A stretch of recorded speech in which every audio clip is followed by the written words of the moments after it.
30 ವರ್ಷಗಳ ನಂತರ ಇದೇ ಮೊದಲ ಬಾರಿಗೆ ಮೊದಲ ದಿನವೇ ಕ್ಯೂ ನಿಂತು ಟಿಕೆಟ್ ಕೊಂಡು ಲ್ಯಾಂಡ್ಲಾರ್ಡ್ ಸಿನಿಮಾ ನೋಡಿದೆ. ನಾನು ಕೊಟ್ಟ ಕಾಸಿಗೆ ಮೋಸ ಇಲ್ಲ, ಪೂರಾ ಪೈಸಾ ವಸೂಲು. ಟೀಸರ್ ನೋಡಿಯೇ ತಂಡದ ಮೇಲೆ ವಿಶ್ವಾಸ ಇಟ್ಟಿದ್ದೆ. ನನ್ನ ವಿಶ್ವಾಸಕ್ಕೆ ಕುಂದು ಬಂದಿಲ್ಲ. ಕನ್ನಡದಲ್ಲಿ ಕಂಟೆಂಟ್ ಸಿನಿಮಾ ಯಾಕಿಲ್ಲ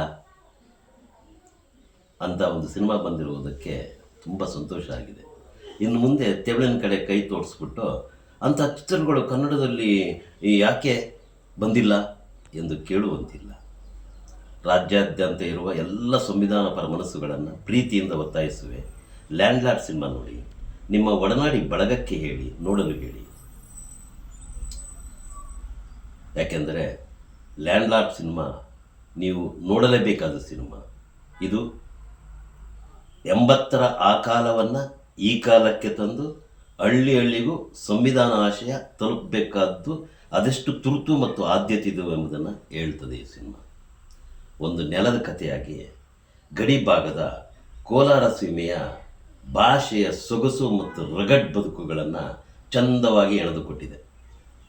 80ರ ಗ್ರಾಮ ಭಾರತವನ್ನು ಪುನಃ ಸೃಷ್ಟಿ ಮಾಡಿದೆ ಅಂತಲೇ ಹೇಳಬೇಕು. ದಿನ್ಯಾ ವಿಜಯ್ ಕೊಡಲಿ ರಾಚೆಯನಾಗಿದ್ದು ಯಾಕೆ?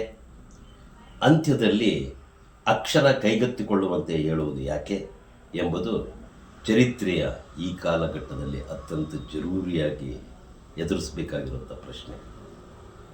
ಕೊಡಲಿ ಮತ್ತು ಬಾಬಾ ಸಾಹೇಬರು ಸದಾ ಎಚ್ಚರಿಸ್ತಾ ಇದ್ದುವಂಥ ಆ ಕಾಳ ಸರ್ಪ ಇದೀಗ ಎಡೆಬಿಚ್ಚಿ ನಿಂತಿದೆ. ಕೊಡಲಿ ಮತ್ತು ಪೆನ್ನುಗಳೊಂದಿಗೆ ನಾವು ಅಂದರೆ ವೀದಿ ಪೀಪಲ್ ಆಫ್ ಇಂಡಿಯಾ ಸನ್ನದ್ದುಗೊಳ್ಳಲೇಬೇಕು. ಇದು ಲ್ಯಾಂಡ್ಲಾರ್ಡ್ ಸಿನಿಮಾ ಮಾತ್ರವಲ್ಲ, ಲ್ಯಾಂಡ್ ಮಾರ್ಕ್ ಸಿನಿಮಾ ಕೂಡ. ಚಿನ್ನಕ್ಕಿಂತ ಅನ್ನ ಲೇಸು, ಅನ್ನಕ್ಕಿಂತ ಅಕ್ಷರ ಲೇಸು. ಇದು ಮುಂದಿನ ಪೀಳಿಗೆಗಳಿಗೆ ಲ್ಯಾಂಡ್ಲಾರ್ಡ್ ಕೊಡುತ್ತಿರುವ ಸಂದೇಶ.